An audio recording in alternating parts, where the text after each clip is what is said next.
Cincinnati's Bob Herzog is here with us now with a look at how people are getting around the problem. Nice to see you, Bob. Good to be here, Cammie, and I have to tell you, I think word has gotten out pretty successfully because we look at the cameras that are down in that spot, and I'm talking about where I-75 southbound is closed, which is actually north of Hopple, up around I-74. The tremendous backup that you'll see isn't perhaps as tremendous as you might think, and here's what I mean. This camera is right there between 74 and Mitchell. This looks like a lot of congestion, and while it is, if you go just a little bit further north, this is the camera that's right at Mitchell.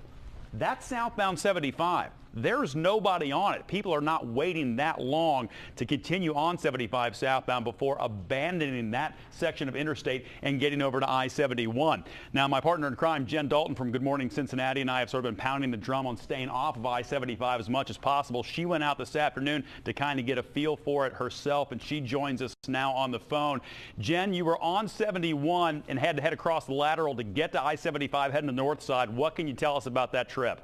Well, what I'll tell you, Bob, is that it took me 45 minutes to get from Hyde Park, 71, over to where I was heading, which was near Mitchell. So I had to go on the Norwood Lateral in the westbound direction, thought I was going to be able to exit off onto 75 southbound, and noticed at about Reading that there was a big backup and saw that they had those lanes to 75 southbound closed. So I was forced to exit off onto 75 northbound.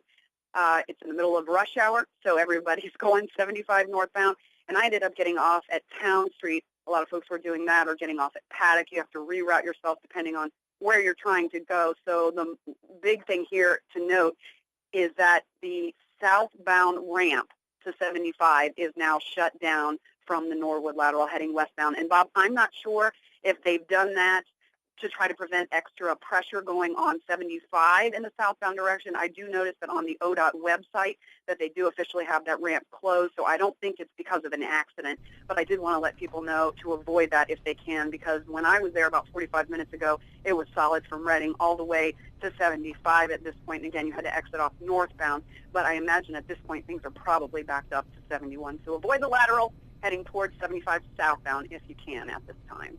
All right, Jen, thank you. We'll see you bright and early tomorrow morning, 75 southbound. Get off of it as early as you can. Get over to 71. Don't wait until you get down toward the lateral. Cammie? Good advice.